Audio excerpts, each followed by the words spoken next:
उस्ताद हर रोज शीदा से कहता था कि तुम्हारी उम्र में कायदे आजम ने मैट्रिक भी कर लिया था और एक तुम निकम्मे।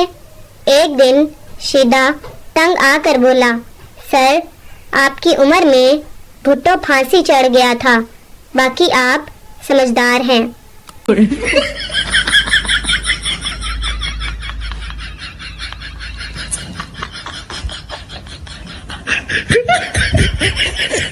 किरायादार मालिक मकान से, भाई आपके घर में जगह जगह चूहे नाचते हैं। मालिक मकान, हाँ भाई, तो 3500 में क्या माधुरी आके नाचेगी?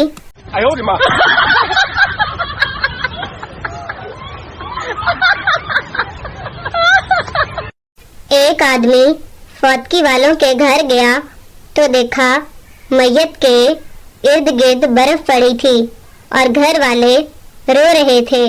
आदमी ने मुर्दे को पकड़कर हिलाया और कहा, उठ मामा, बर्फ दे गहक रोंदे पहने।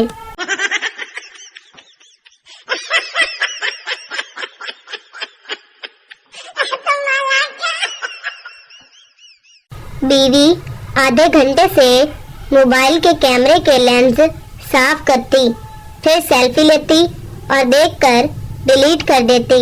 उसका शौहर इंतहाई सब्र तहम्मुल से चुपचाप देख रहा था। आखिर उसने बोल ही दिया कि एक बार अपने मुंह पर भी टाकी मारकर ट्राई कर लो, हो सकता है काम बन जाए। नोट, शौहर घर से फरार है।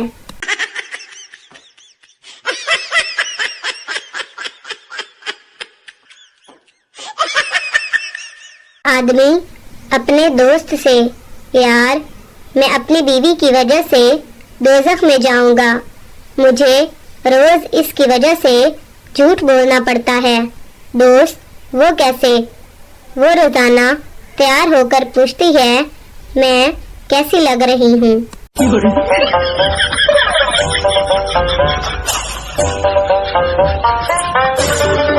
लोगों को मैसेज आते हैं, लव यू जानू, मिस यू जानू।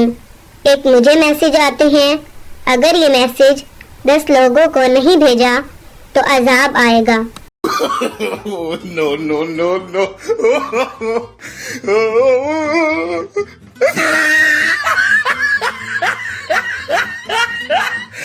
लड़की वाले, क्या करते हो बेटा? जी, मेरा इंपोर्ट और एक्सपोर्ट का काम है। लड़की वाले, माशाल्लाह, क्या इंपोर्ट एक्सपोर्ट करते हो? मैं इधर की पोस्टें उधर और उधर की पोस्टें इधर करता हूँ।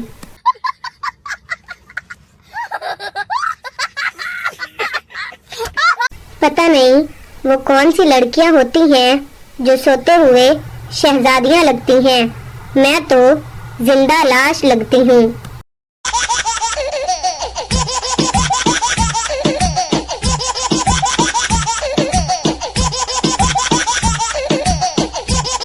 शुक्र है समझदार होने पर टैक्स नहीं लगता, वरना इतनी सी उम्र में मुझे भी टैक्स देना पड़ता।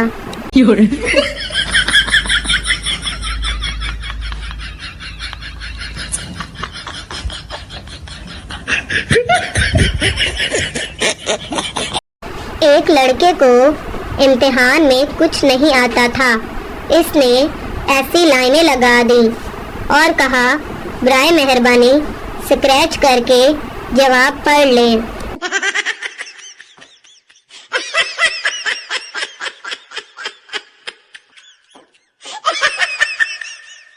सोचता हूँ सुधर जाऊँ मैं, फिर सोचता हूँ कौन सा किसी ने यकीन करना है।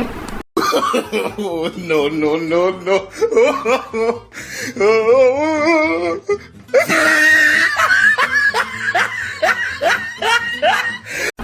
दो बंदे गली में बहुत देर से गाली गलौज कर रहे थे। मैंने पास जाकर उनको समझाया, तब जाके कहीं हाथापाई शुरू हुई।